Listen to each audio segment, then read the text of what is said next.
আসসালামু আলাইকুম প্রিয় দর্শক, আজ আমি আপনাদেরকে অত্যন্ত জনপ্রিয় একটা আইটেম গরুর কলিজা ভুনার রেসিপি দেখাবো। খুবই সহজ, ঘরে থাকা উপকরণগুলো দিয়েই আমি রেসিপিটা দেখাবো। তো প্রথমে আমি প্যান গরম করে নিয়েছি এবং তাতে কিছু গোটা মশলা দিয়ে দিয়েছি। এরপরে এতে প্রায় 1 কাপ কুচি করে রাখা পেঁয়াজ দিয়ে দিলাম।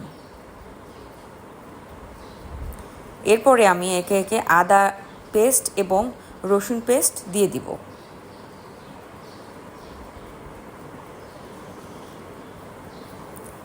এরপরে আমি একে একে মরিচের গুঁড়া, হলুদের গুঁড়া, জিরের গুঁড়া, গরম মশলার গুঁড়া, ধনিয়ার গুঁড়া অ্যাড করব। এরপরে আমি এতে অল্প কিছু পানি অ্যাড করে দিব।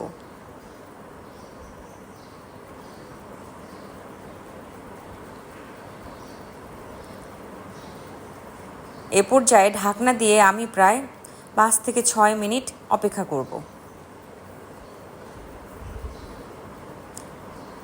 এখন আমি আপনাদেরকে দেখাবো আমার টুকরো করে রাখা কলিজার টুকরোগুলোকে। এগুলো আমি আগেই গরম পানি দিয়ে ভালো করে ক্লিন করে নিয়েছি এবং আমার পছন্দ মতো টুকরো করে নিয়েছি। এটা খুবই ভালো করে পরিষ্কার করে নিতে হবে। এরপরে মশলার মধ্যে আমার সেই টুকরো করে রাখা কলিজাগুলোকে দিয়ে দিয়েছি।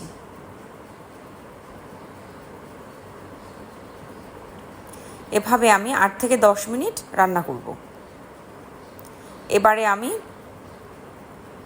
1.5 কাপ পানি অ্যাড করে দিব এবং একটি ঢাকনা দিয়ে দিব